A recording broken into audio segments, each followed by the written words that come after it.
Hi guys, welcome back to my channel. I don't know why I said that so slowly. I felt like that welcome was so long. Anyway, how have you guys been? How was your week? My week was very interesting. What did I do this week? What did I do this week? Imagine I didn't do anything special. I just did the same things I've been doing, ate the same food I've been eating. Hey, but do you know I went to buy buffalo meat? Yeah, me nakula buffalo meat this weekend. What are you doing, baby? What are you doing, baby? Mi nakula buffalo meat kwa nyumba. Si ati audezaide Radisson Blue inaletwa hapa. What are you talking to me about it? So just a few disclaimers for today's case. Today's case will be involving a throuple. Ni throuple ama ni triangle of love? Zinaitangwaje? Triangle of love? Iyo throuple triangle of love. And we're going to also be talking about like cheating. So if you have an issue with that, if someone triggered you in the past, mtu amekucheat and you just feel like you can't talk about that right now, I understand, completely understand. Please click out of this video. We're obviously also going to be talking about murder in this case, and we are also going to very much be talking about murder through by the use of a blunt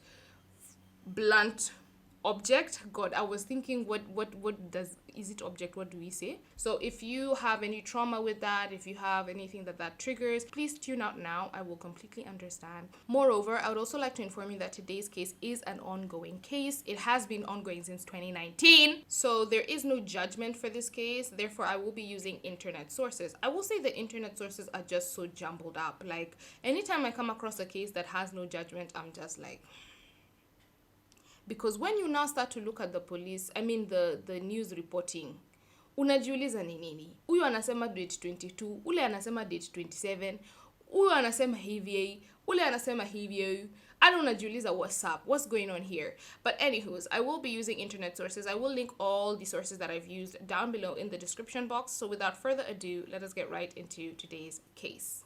Now, Mary Kamangara was actually born on the 16th of June in 1979. She was born in Nakuru, particularly in the Kandutra area. I'm so sorry, like, I've been worried about saying that word for a minute now. I have been, I'm not gonna lie. She was actually the third born child of the late John Kamangara Minor and her mother, Virginia Njeri Kamangara. Now, Mary actually came from a family of 5 children. She was the third, but they were a total of 5. So she came from a very, very big family. In addition to her family's big size, Mary also came from a very, very religious background in terms of family. Her family was very religious. I'm not sure exactly if they were Christians or Catholics. I don't even want to get into that. I'm trying to advocate for what. But she came from a very religious family. By the age of 4, she got baptized in 1983, and anytime she moved cities, like since she was at a young age, anytime she moved cities or even went to like a new school, she always managed to find a community where she could come and pray to God. Mary was described by her friends and family as an outgoing person who was very full of life and very full of love.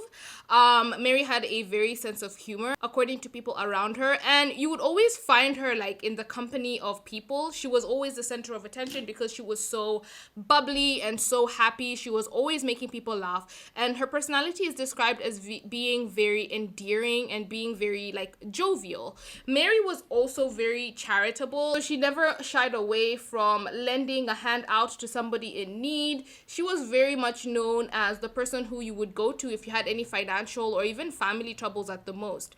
Mary is recorded to have paid school fees for relatives and even strangers, and she even donated to the less fortunate, widows and orphans in children's homes. So you're looking at a woman who is not only funny, but she's also kind-hearted, sweet, an amazing, amazing woman. Now, Mary would start her education in 1983 at the age of 3. She attended the Rongai Catholic School, but she later joined the Kiandutura Primary School unit in 1996, where she would eventually sit for her KCPE. Mary would then attend Form 1 at the St. Columba's High School in Nakuru in the year 1997, and she did both her A-levels and O-levels in the high school. Now, Mary would graduate from high school in the year 2000. But according to sources, Mary actually didn't want to go to like university or college. She really wanted to just, head out there and just start working immediately. In fact, Mary didn't want to get like a job. When I say she wanted to get out and start working immediately, I mean she wanted to go out there and start her own business.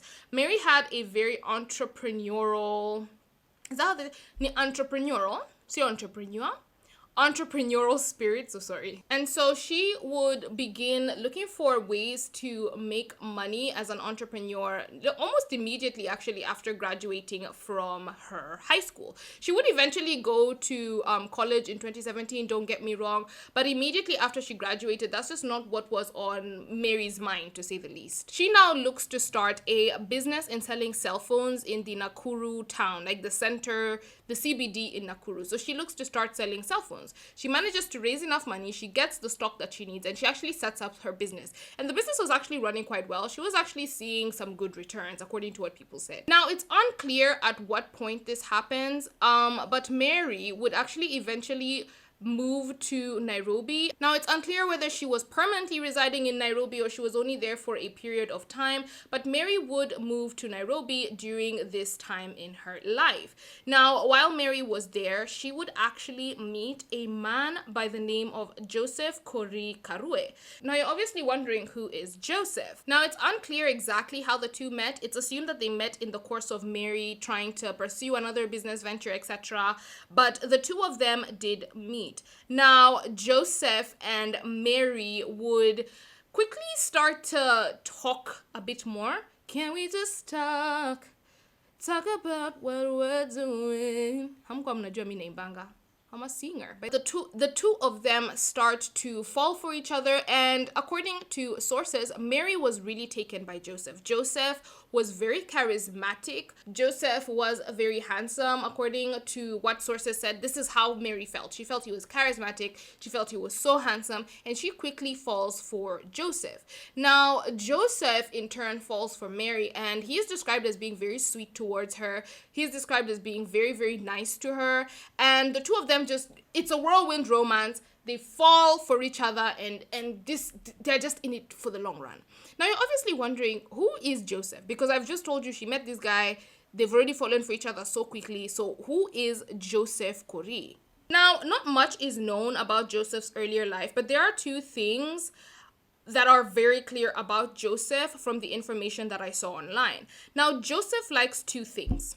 Joseph likes money and he likes women.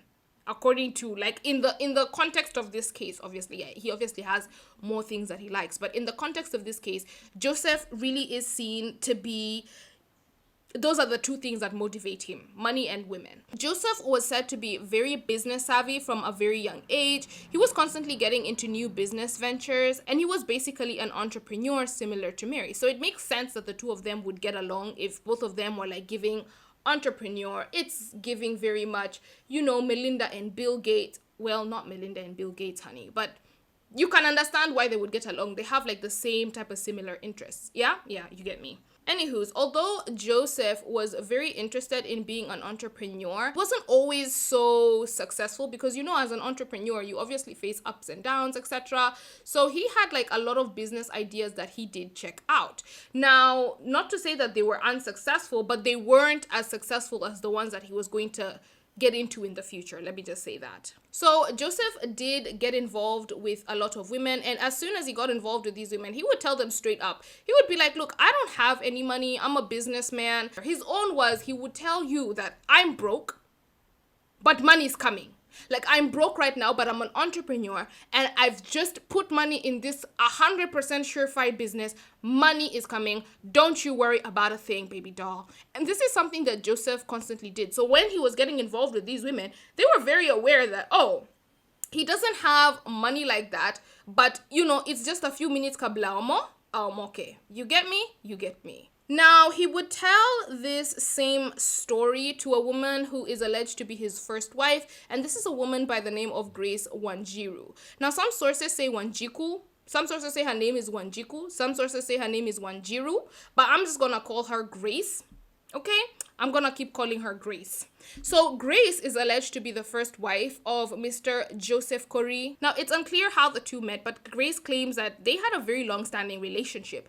Grace says that when they met, Joseph was basically broke and he was constantly struggling. And because she was in love with him, she decided to stand beside him. She decided she was going to stick by her man no matter what. Because, and I'll be honest, I feel like if somebody comes to me and they tell me like, hey, look, I don't have money right now, but I'm trying. And I can see the effort is efforting. Imagine, call me toxic, but I would give them a shot. Oh my God. Do I sound like a dumb woman? Inauma, but itabidi nimezoea. But anywho's, Grace says she could see the potential in Joseph. He was working hard. And so she decided to stick beside him. And both of them were going to fight their way to the top. Now, Grace says the two of them lived in an apartment in Kayole, and she says that within no time, she and he would actually fall pregnant. Well, she would fall pregnant, but it's like a pregnancy for us. So I hate that saying, whether for two, baby for one. I really hate that. If there's a saying in this life that I hate, it's that one. Because it's like, kwani wewe ulikuwa wapi? No, wewe ulikuwa wapi when the baby was being made? See, you were here. Ama you were in the neighbor's house. Don't piss me off. Anywho's, the two of them end up getting pregnant, and Grace says it's around this time that Joseph starts to get really pumped up about a particular business idea. Now, the business idea was actually supposed to take place in Nakuru. So they're living in Nairobi, but the business idea is supposed to take place in Nakuru. So Joseph tells Grace that, hey, I think we should move to Nakuru. Now, the plan was that Joseph would move from Kayole to Nakuru to start up a timber business, and then his wife was to join him later. So his wife and his child were to come and join him later after he had set everything up and everything was ready to go. However, some sources did say that she went with him initially. I don't know how true that is, because most of them were saying like he moved to Nakuru by himself to start this business. Anywho's, now this is around the year 2008 that all of this is happening with Joseph, and before he leaves, he promises her that, look, I am going to go set everything up, and we're going to, like, this is the business opportunity of a lifetime, and I promise you, babe, this is going to take off. I'm going to be able to take care of you and my child. Now, some sources did say that he asked to marry Grace before he took off and moved to Nakuru. But I don't know how true that is or to what degree of truth that they're saying in that one. But some sources did say that he decided to ask Grace for her hand in marriage before moving. Now, Joseph moves to Nakuru to start this business, and according to what Grace says, things went really, really great. Like, the business really, really took off. No time, Grace says they were able to even buy a Premio. Is it a Toyota Premio? Yeah, they were able to buy a car, and these are people who have just come from literally not having any money, and all of a sudden, now they have all this money. Grace says she now expected them to obviously be one big happy family, but woe and behold, Grace says as soon as this business started doing well, all of a sudden, her and Joseph's relationship starts going down the hill. Grace says, yes, he was still paying school fees for their child, but Joseph was very distant from Grace. He actually stopped speaking to her as much. He was like, dodge her calls, which is something very odd because he wasn't like this. Like I said, Joseph is described to be a very charming, very charismatic guy. And all of a sudden, the guy that she was used to is just basically non-existent. Grace says that this went on until they finally decided to split up in the year 2010. Joseph would continue to take care of his child, however, so Grace wasn't really... She just understood it as maybe there was like a difference in, opinions or something, and the relationship just basically ended. Now, whereas Joseph had continued to provide for the child that he had with Grace, there was another woman by the name of Grace Wahu Wangari. So we'll just call her Wahu because the other lady is already called Grace and we don't want to get you guys confused now. But Wahu allegedly claims that during this entire time, Joseph actually was in a relationship with her. Claims that she had a child with Joseph and that he had absolutely isolated her. He wasn't in contact with her. He literally blocked her. He stopped picking her calls. Then he blocked her. So who is Wahu, pray tell? Now, Wahu was a single mother who in 2019, when this story is being told, she was now working as a woman who walked around. Like, the women who walk around for washing clothes? She was working as that. Well, Wahoo is telling this story. She's 29 years old, but she tells a story of how she met a man by the name of Joseph Corey in the year 2007, just as she was starting her 20s. So she was pretty young when she met Joseph. Wahoo says she met him in 2007 on Kenyatta Day when he walked into the restaurant that she had worked in near the Nairobi Meru bus stage. Apparently, Wahoo says that Joseph used to come by the place a lot because he apparently had a reason to be in Nakuru a lot. But yeah, she says she saw Joseph there a lot of times, but she had never really taken the time to go say hi or anything. And she says she hadn't also ever served him. And so this would be the first time that she goes over to his table to serve him. Wahoo says that as soon as she went over to serve Joseph, he started trying to make conversation with her. Like I said, if there's one thing Joseph likes, it's a woman. Yeah, you got that right. Wahoo says Joseph and she would start talking, and within no time, anytime Joseph would come over to the restaurant, she was the one who just automatically served him.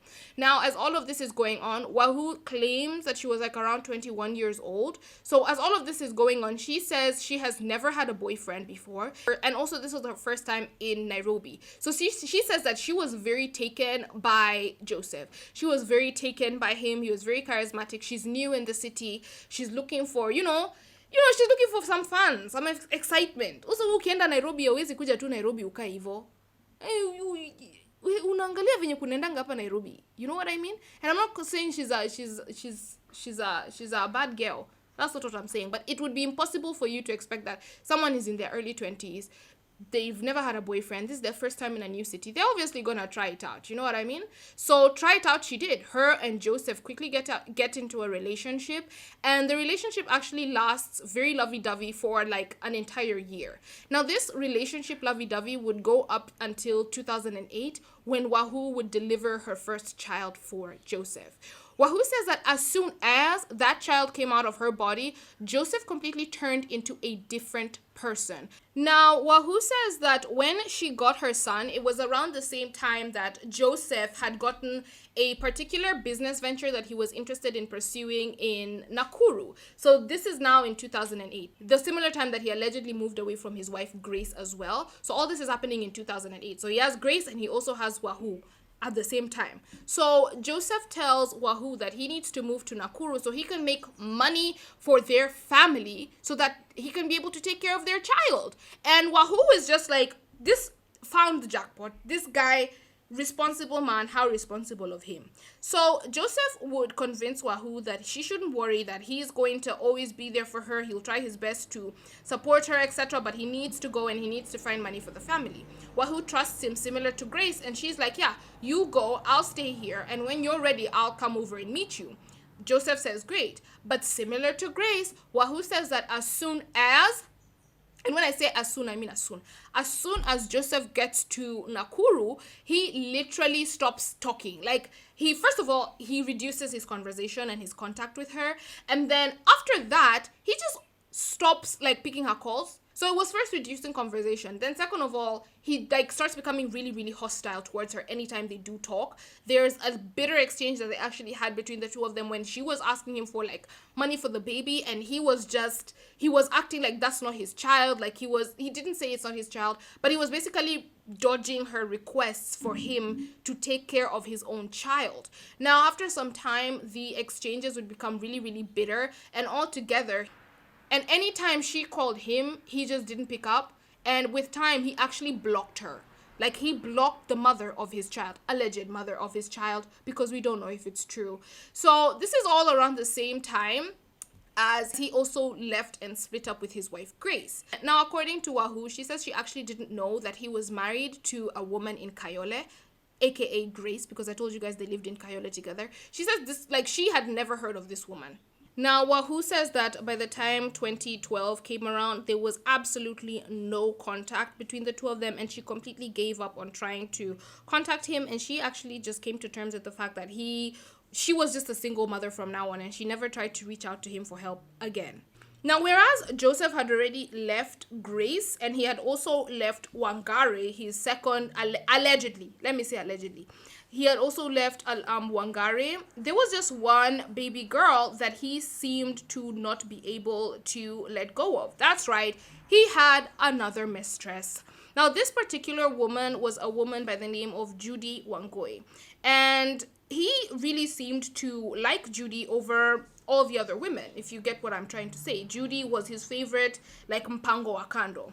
So who is Judy Wangui? Now, Judy and Joseph met in 2006 while she was serving at a timber plant that Joseph was operating in.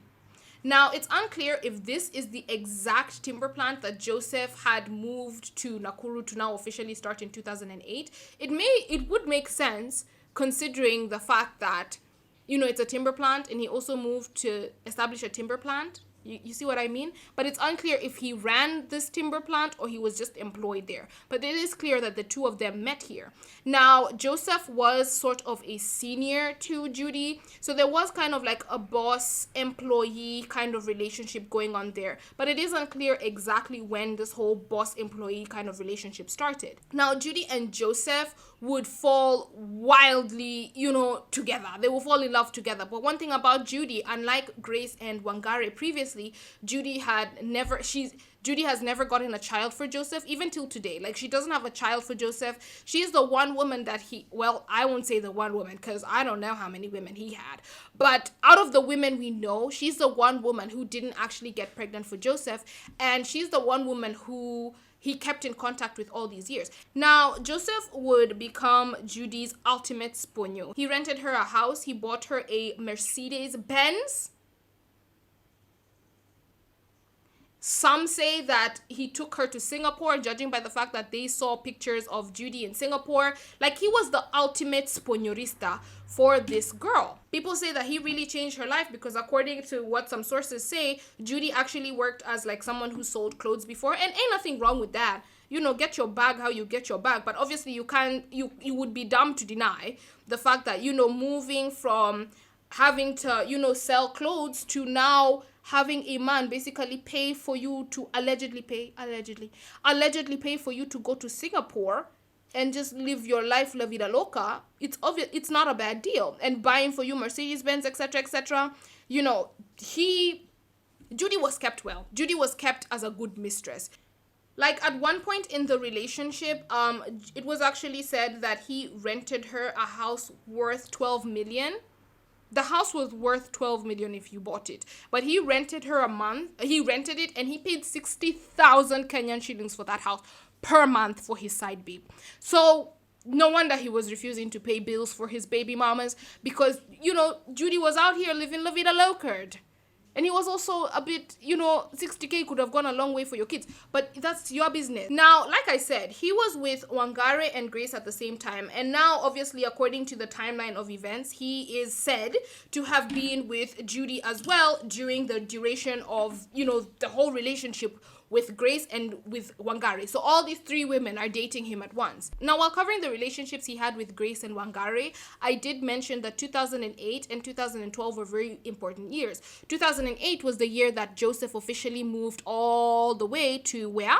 To Nakuru to start his business. However, 2012 is when the second lady says that she and Joseph basically cut off all communications and she accepted that she was an official baby moms. You get what I mean? Yeah. I also forgot to mention this was when his first wife also said they got their official divorce, like in 2012. Now, these weren't the only things that were happening in Joseph's life during this time. Like, maybe towards the women it was, but this wasn't the only thing that was happening in Joseph's life during this time. Now, during this time, Joseph was actually engaged in what? Another relationship. This time by the woman we are all here to discuss today, and her name is Mary Wambui Kamangara. Now, I had already explained to you that Mary and Joseph had met together. They quickly got into a relationship, and that's where I had ended it. Now, Mary and Joseph not only quickly got into a relationship, but Joseph also managed to convince Mary rather quickly to move in with him. Now, according to the way the sources are written, the two of them would move together to Nakuru. This is in 2008 to establish the business, to go on with the business, etc. So this is alleged to be, and I'm saying alleged because the sources were just written so unclearly. Do you get what I mean? But yeah, it's alleged that this is who he moved with to Nakuru. Now, not only did he ask her to move to Nakuru with him, he would also ask her for her hand in marriage. Now, remember I had said that he had also allegedly asked to marry like Grace for her hand in marriage before he had left to go to Nakuru. Yeah, if that's true, Joseph, bombastic side eye, criminal side eye. But yeah, Joseph has now basically asked Mary to marry him and now to move all the way to Nakuru with him. Mary obviously agrees because she is completely head over heels for Joseph. And despite her mother telling her that maybe she shouldn't move in with Joseph, maybe this is all moving too quickly, Mary still decides to do it. Now, Mary and Joseph were really on some power couple stuff. Mary would help Joseph in his business, and she helped so much to the point that in 2018, he actually managed to secure a 15 million tender to work alongside I think it was the county government or something, to provide electric poles. He was actually able to get this tender accruing from the fact that Mary had connections in Nakuru. I think probably because, she was from there. You get what I mean? Like, obviously, you're gonna have connections if that's the place that you're from. Mary and Joseph were really living well. They had gotten the money. They were moving up very, very quickly. The business was doing amazing. And most importantly, the two of them were in love. Mary always posted pictures on Facebook showing the way, her life was and her lifestyle. Now, 5 years from the day that the two of them had moved in together, Mary would fall pregnant with Joseph's first child. Mary would subsequently give birth. I'm avoiding saying the gender of the child because I'm unsure if this was a boy or a girl, but Mary would subsequently give birth to their first child. Now, according to family and friends, that as soon as Mary gave birth to their first child, Joseph began being very, very, and when I say very, I mean very hostile towards Mary. So much so that Mary actually started to wonder if he was cheating on her because the change in behavior was so different. She had always known Joseph to be this charismatic, caring, amazing man who she had fallen for, and all of a sudden he's just so different. Now, the relationship between the two of them just kept on going downhill. However, they didn't break up, they didn't leave each other or anything, particularly because Mary was less inclined to wanting to leave Joseph. According to text messages, Mary seemed to very much not want to leave Joseph. In fact, one time Joseph was telling Mary that he wanted to leave her, and Mary said that it would be over. Basically, one of them had to die if they wanted to leave this relationship. Now, the relationship would continue to go down south, but things would subsequently get worse when Mary and Joseph decided to close up shop in Nakuru and move all the way back to Nairobi. It's unclear exactly which year this happened. According to sources, the reason given behind the move was that they wanted to actually start a hardware shop in Nairobi, and this was Mary's idea. Now, you would think that because it was Mary's idea and Joseph was Mary's husband, that the two of them alongside their children would be the only ones that are moving to Nairobi. That's what you would think, wouldn't it? You would think that's what's going to happen. But no. Joseph's side babe, long-term side babe, might I add, Judy, was also going to be moving with the couple to Nairobi. Now, this whole thing was framed as Judy would, be the person to work in their hardware store in Nairobi when they set it up. But truth of reality is, Judy was actually moving because she was like the long-term mpango wakando for, Joseph. Now, when they moved to Nairobi, Judy would get herself a rented apartment. This is where the rented apartment for 60K comes in. Judy would have herself a rented apartment for 60K per month at the Four Ways Junction in Kiambu. I hear that's like a really luxurious apartment complex. Yeah. Now, Mary is not daft, so she begins piecing 1 plus 1 together, and she accuses Joseph on cheating on her, understandably. Now, these accusations are not just based on the weird kind of relationship that she had noticed Joseph and Judy had, but she also accuses Joseph of cheating on her with another woman by the name of Florence. Apparently, Joseph had gotten into the timber business with another woman. This was his business partner, and her name was Florence. According to sources, one day Florence just decided to cuss Mary all the way out. She's cussing at Mary, and Mary says, and according to sources, as she is cussing at Mary, Joseph literally does and says nothing. He's just, he literally doesn't stop her. He doesn't do anything. And so, of course, Mary is just like, are you joking? Is this a joke? Are you kidding me? And basically, Mary is just looking for her husband to help her. Like, how can you not help me as my man? And this lady is out here cussing me, and she's your business partner. Anywho's, Mary confronts Joseph with all this, and she accuses him of cheating. And what do classic people who cheat usually do?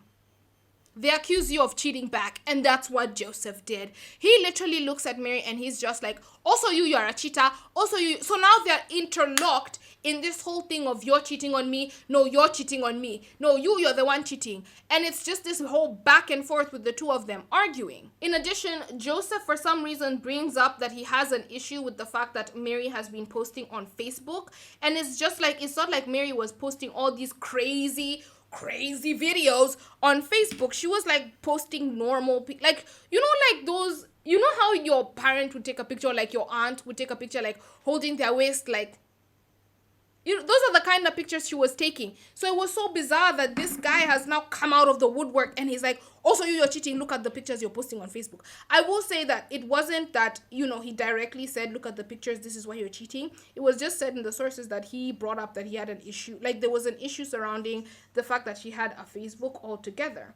Anywho's, now Joseph is very good at gaslighting Mary, and within no time, text messages would show that Mary is the one who actually becomes more so willing to back down and more so willing to calm down and let relations calm down, because she actually starts begging Joseph, like, you know, please don't be angry, I want us to talk it out, like just come home, we can talk it out, we don't have to fight, etc., etc. She tells him, I'll even take down the Facebook posts if you don't like them. So he basically successfully tells her to keep quiet, and she decides to keep quiet and lay low, although she does have an inkling that he's still messing about. Anywho, Mary continues to beg Joseph, but with time she would realize that it was a futile endeavor. Joseph would spend time, like more and more time away from the house and away from her and the children, and he was like, he really wasn't giving an inch. He was very clear he didn't want anything to do with Mary anymore. Now, according to the text messages, Mary would just realize that, you know, the battle was lost. It was what it is. And so she texts Joseph asking him to meet up with her so that they can discuss the finalities of the children, like of everything happening with the children. However, it's very, very unclear if this meeting ever did take place. But what I can tell you from what was deduced from the whole situation following this is they didn't like leave each other. They didn't like break up. They were still very much so together. But she just was more... she was more lenient with how she like approached him, because she still knew that he was in a relationship with Judy, but she kind of like calmed down a bit from what I could get from the whole entire, the sources and all this. Now, before I continue, I would just like to disclaim that all this is based on hearsay. It's very unclear when these text messages that I'm discussing were found, if it's before this case takes place or after the entirety like of the, you know, gruesome events that we haven't discussed take place, if it's before or after the events take place. So I just wanted to make that clear. I'm just trying to add 1 + 1 together and see how it equals, because the way it was also covered, it's not very clear exactly how it went. Obviously, when the court documents do come out, I'll obviously do a revision of this case to see, you know, where I misstepped and all that, etc., etc., because I'm just trying to piece the different news articles together right now.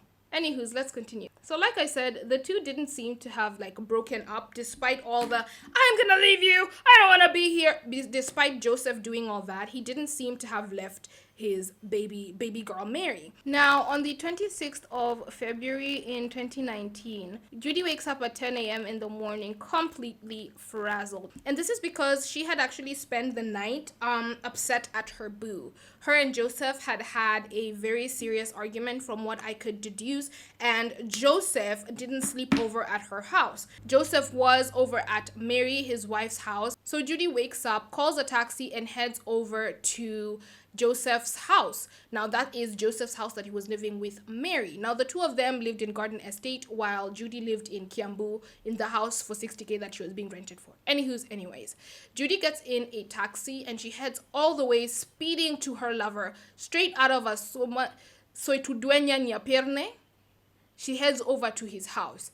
As she's on the way to his house, it's also said that Joseph actually woke up with the same amount of stress about his baby girl, and he also was making his way to Judy's house. So sources say that it's very likely that the two of them passed each other like on the road as they were rushing in the thralls of love to get to the other.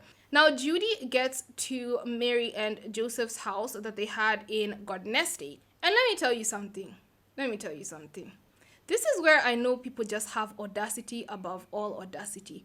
Judy gets to the house, walks straight up to the door, rings the doorbell, and out comes Joseph's 6-year-old son.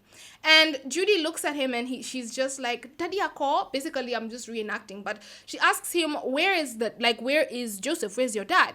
And you guys, this lady tells the son of her sponyo, and I'm so sorry to sound judgmental because, like, you know, sometimes let's know boundaries. Let's know where to draw boundaries. You've now come to the house of the wife to come and ask the son, where is your dad?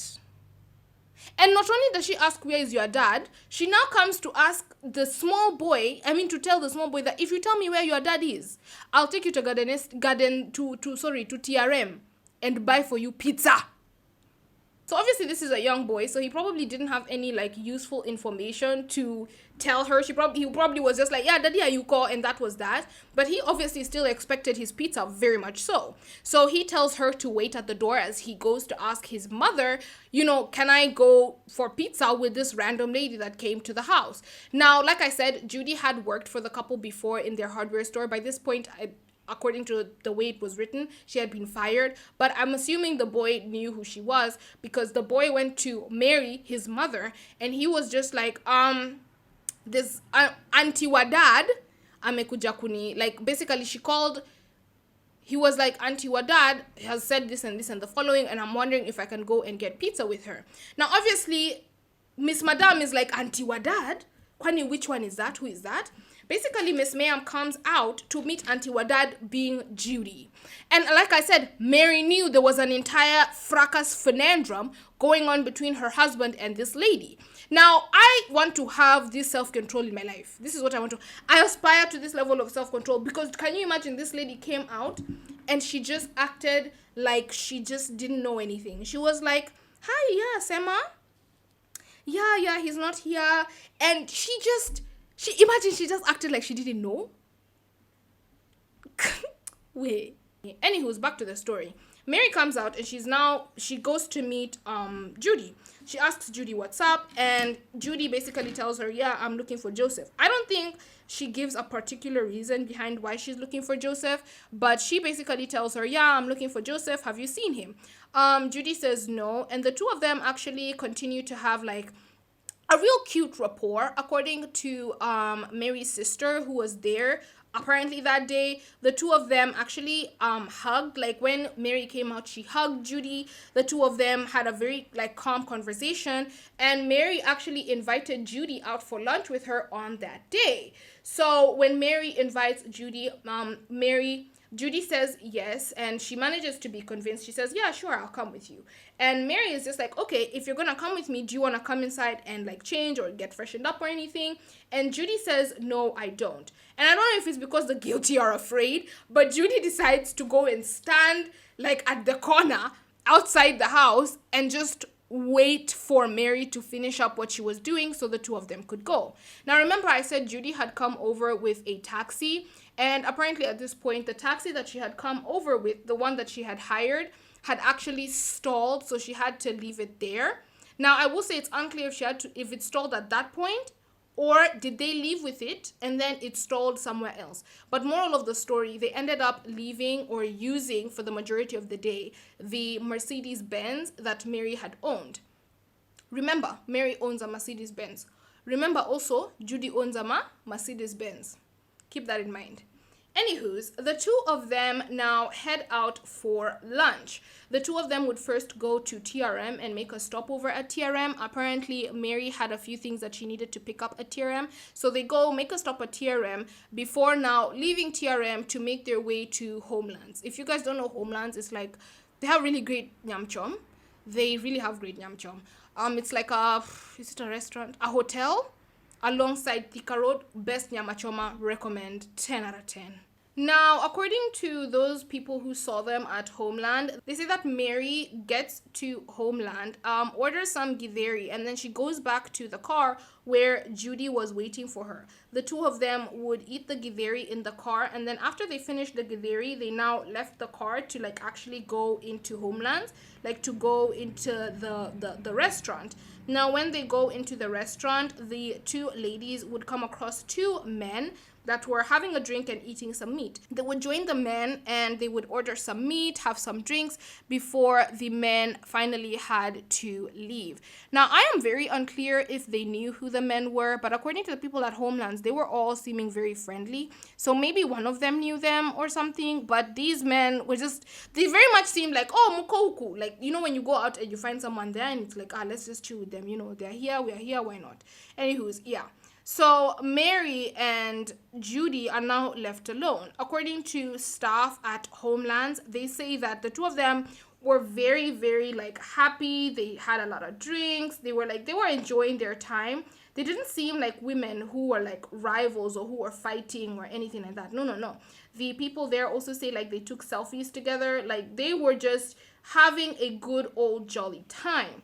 Now, according to Esther, Mary's sister, she says that during the time that they were at Homelands, Mary would call back home and tell them that a mechanic was going to be coming to fix the car that Judy had come in, because I told you guys the car had stalled, like the taxi she had come in had stalled. So yeah, basically somebody was going to come and fix it. So I'm assuming it was at their house. But I'll tell you why I'm very confused in the future. Anywho's, this is the call that Mary makes during the time that they are at the Homeland's place having the meat and the drinks. Moreover, Mary would also talk to her family concerning an upcoming burial for her uncle. So she called her family, she had a chat with them, she called her sister, and she also had a chat with her. Now, at around 5 p.m., after a very long day of like enjoying themselves, having their drinks, just living La Vida Loca, the two women would decide to leave. Now, they weren't going their separate ways because Mary had actually managed to convince Judy to take her to her apartment. I don't know if it's because she had never been there before. I don't know, honey. But Mary asks Judy and pleads with her, and she's like, please, let's go, have some fun, etc. I want to see where you live. And Judy's like, fine, let's go. I'll show you where I stay. So the two of them get into Mary's car and they drive all the way to Judy's apartment. Now, remember, when Judy came to Mary's house, she came to look for who? Their man. I was going to say her man, but their man, Joseph. And the two of them get to the house of Judy. And according to what Judy says, as soon as they open the door, Joseph is in the house. Joseph is in the house, what have you. He's seated right there. Not only is Joseph in the house, Mary also looks up at the pictures hung around the house, and they are pictures of her man. Well, their man now, according to, the situation that's ongoing. In addition to that, she also looks at the couches and she realizes that a while back, she had actually been snooping in Joseph's phone and she saw some pictures of Joseph sitting on a couch that was identical to these couches. So she's just like, So you guys actually have been cheating. Like I said, she has had like this whole inkling of they're cheating, but she's never really had like the solid based evidence that this is what these two are up to. They're up to cheating, they're up to no good. So now here you have Mary now seeing all of this. It's obviously very overwhelming. And she just goes ballistic. And honestly, this is the first time she's gone ballistic since, in the morning when Judy came up to her house, up to her doorstep, asking her, have you seen Joseph? What? I think she was very justified to, go off and shout and be like, what the hell's going on here? She goes off at Judy and she's screaming at Judy. And during the course of the screaming, she tells Judy to give her the logbook to her car. Now, remember, I told you that you should very much remember that Mary owns a Mercedes-Benz. And remember, I told you that Joseph was ultimate Spognorista 101. Joseph had also bought Judy an identical Mercedes-Benz to the one that he had bought Mary. So Mary is now putting one and one together, and she's now telling her, give me the logbook to your car. That shit doesn't belong. Like, give it to me. She's getting upset, one. And two, if I was her, I would also be thinking about it in the context of, this doesn't make sense. This lady, I'm the one paying this lady's bills. I'm the one paying this lady's salary, right? Right. And I'm not even saying it in a bad way, but this lady didn't have like another side business. Neither did this lady, like, she was being paid by this lady. By Mary. So if Mary, the one is paying you, knows the amount of cash you're making doesn't make enough sense for you to be buying this Mercedes-Benz, you see how I mean? It just 1 + 1 was adding up to Joseph is spoiling this babe. Right? Right. So the two of them now ensue into this entire argument. I wonder if she knew that he was also paying for her rent there at that their 60K apartment. I wonder if he knows that, but I don't know. Anywho's, long story short, the two of them are fighting. Now, in the midst of this fight, it's alleged that one of the women brings out a knife and the two of them start scuffling over this knife. Now, it's unclear if one of them was stabbed, but then the sequence of events goes on that Judy gets out of the room where they were fighting, goes into the kitchen and grabs a pressure cooker, comes back with it and knocks Mary over the head with it. Now, my thing is, I would assume that maybe one of them had already been injured or Mary had already been injured, considering the fact that, you wouldn't be able to knock somebody with something. Hear me out. You wouldn't be able to just go get something and come and knock me over the head if I wasn't already, out of it woozy. Anyways, Mary collapses onto the ground, but she wasn't dead. She was just injured. Now, as soon as Miss Ma'am Judy realizes that Mary isn't dead, she's then alleged to have hopped on top of Mary and began strangling her to the point where Mary would lose her life. Now, Mary would leave behind two infant children at that. And not only was she dead, but remember, no one knew that she was over at Judy's house.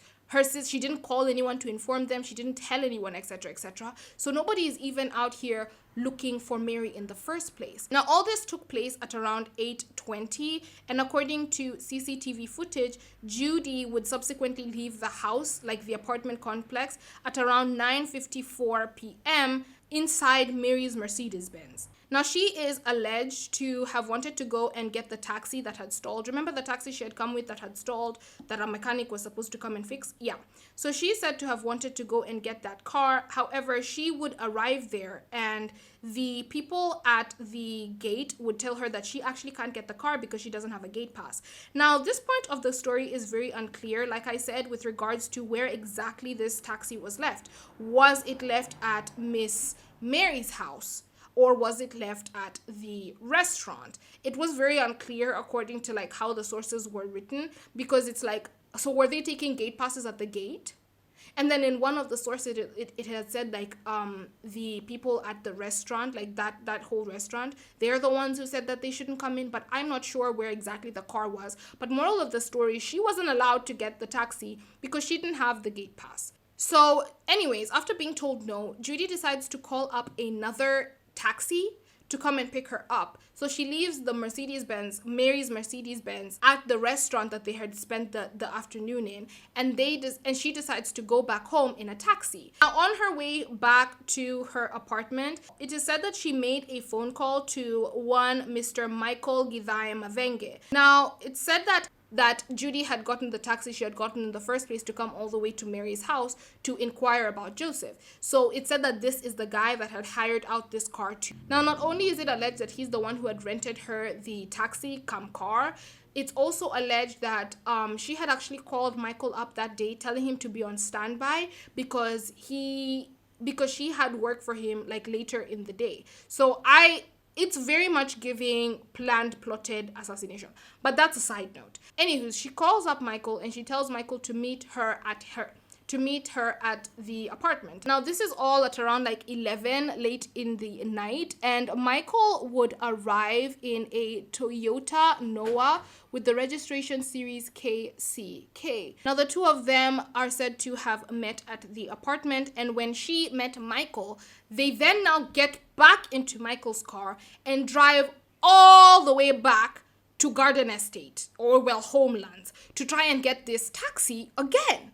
So they drive back to go and try and get this taxi. But for some reason, Michael also didn't have the gate pass, which is what is making me say that it's alleged that he's the one who rented this car, because if you rented this car out, would you not have the gate pass? Anywho's, they're told no yet again, and the two of them decide to just come back home. Now, when they decide to come back home to Judy's apartment, Michael and Judy would actually not drive in the same cars because Judy would decide to take back Mary's Mercedes-Benz. So Judy gets Mary's Mercedes-Benz that she had just left, and she goes back with it, following Michael behind.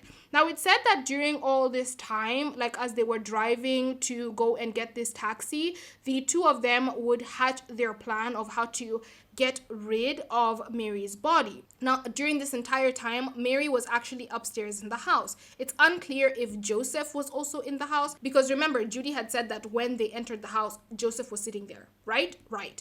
Now, it's unclear if Mary was left upstairs with Joseph, but it is very clear that Mary was upstairs during this entire time. Now, Judy and Michael, the driver guy, the taxi guy, would decide that they were going to go in, get Mary's body from the kitchen, which is where Mary was, and dump her in a nearby dam. They got back to Four Ways at 1:28 a.m. with the two cars. They get to the apartment and they go upstairs where Mary had been wrapped up in bed sheets, covered up, and her body dragged to the kitchen. Now, it said that Judy is the one that had done this. I didn't see any sources that had said this Michael guy was the one who did this. I didn't see any sources that said that. So it said that Judy is the one who had wrapped her up and covered her up. Now, the two of them, Michael and Judy, walk up, get Mary's body, and ferry it down from the kitchen all the way downstairs to the parking lot. Now, they were going to use Mary's car to dispose of the body, and Mary had children, so obviously in her car she had a baby seat. Well, not obviously, because not everyone has one, but she had a baby seat in her car. The two of them took out the baby seat and they placed it in the passenger seat next to the driver so that they could put Mary's body in the back seat. So they've put Mary's body in the back seat, and now the two of them decide to drive. Now, Judy would be the one who was driving Mary's car, while the driver drove his car, which was going to double as a getaway car once they obviously dumped Mary's body. Now, as they were going to dump Mary's body in the nearby dam, they were using the Kiambu Kamiti Ruiru Road, and apparently they actually came across a roadblock at the Kamiti Junction. Now, Michael's car was searched, but Judy's car was where Mary's body was, literally in the backseat, was not searched, so nothing was ever discovered there, and the two of them were allowed to merrily go about their business to go and dump this poor lady's body.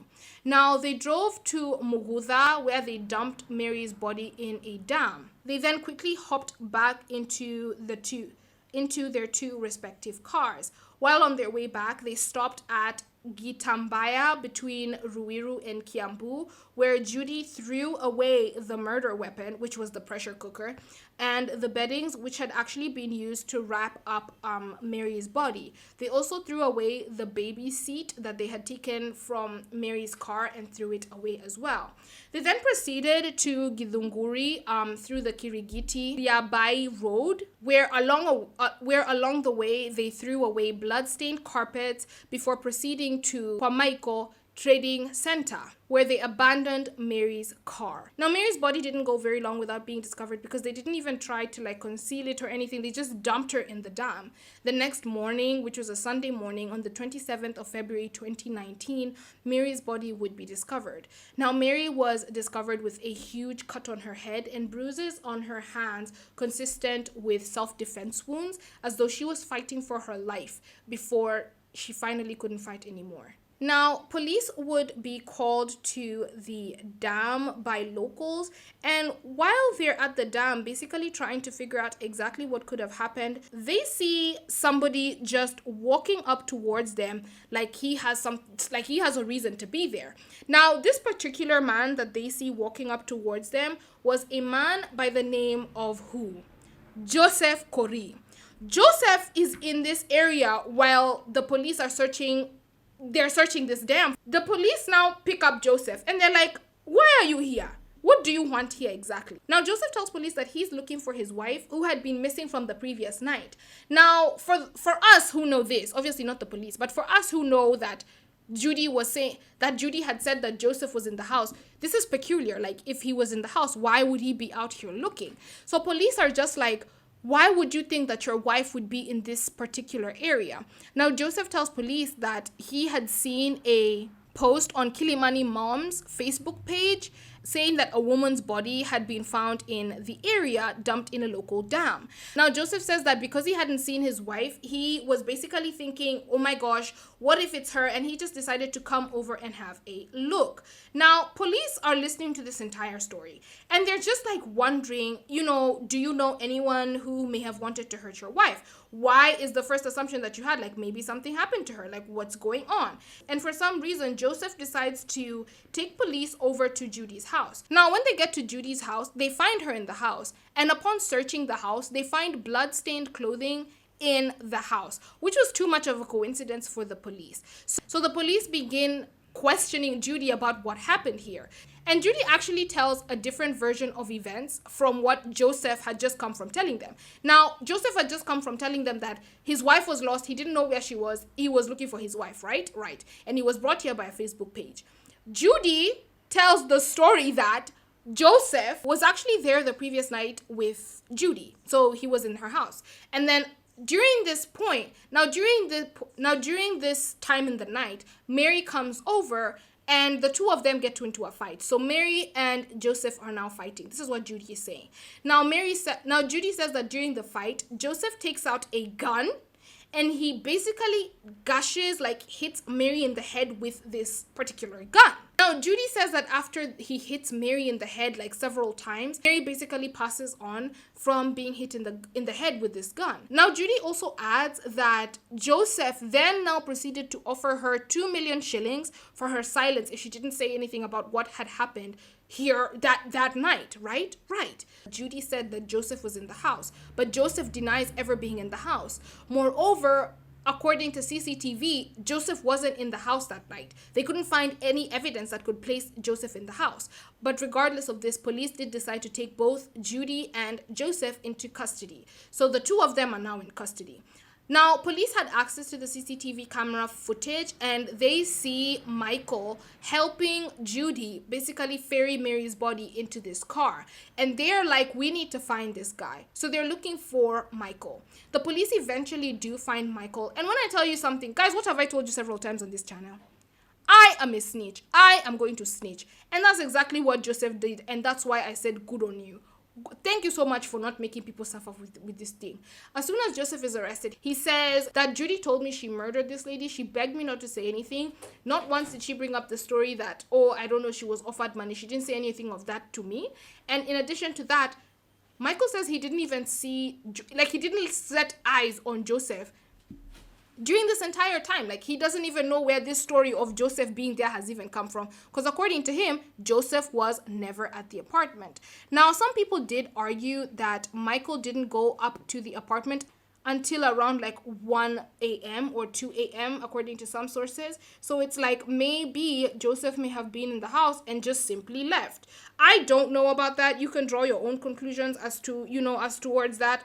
But that's basically what people were alleging. Maybe maybe he was there and maybe he left and you didn't see him leave. In addition to Michael's statement, Joseph's phone signal and also like sightings and spottings of his car would also conclude the fact that he was not at the house. His phone didn't ping anywhere near the house where all of this went down. So police decided to release Mr. Joseph. Now I will disclaim that it's unclear if he was released before or after the testimony given by Mr. Michael. But bottom line is the testimony given by Michael really did add validity to the fact that Mr. Joseph was actually not a member of everything that had happened here. So Joseph was eventually released from custody and he did agree to be a state witness in this case. So as Joseph has now been released, the only other people who are left in custody are Mr. Michael, the driver who had helped Judy, and also Miss Judy herself. Now, Michael would further help police and identify the place exactly that Judy had made them stop and where she had now dumped the murder weapon alongside the bed sheets and the car seat. The police would go to the thicket and they were able to retrieve a lot of evidence. Now, despite the fact that Michael did help the police, he would still be charged with accessory to murder. However, Michael pleaded guilty to the offense of accessory to murder, and because of the fact that he didn't actually use state resources to go on to do trial and all this stuff, the courts did take this into consideration. In addition, he had actually helped the police investigation very much so. So the courts also took this into consideration and they sentenced him to 1 year in prison. Now, he was given a year sentence, but he was given a suspended sentence.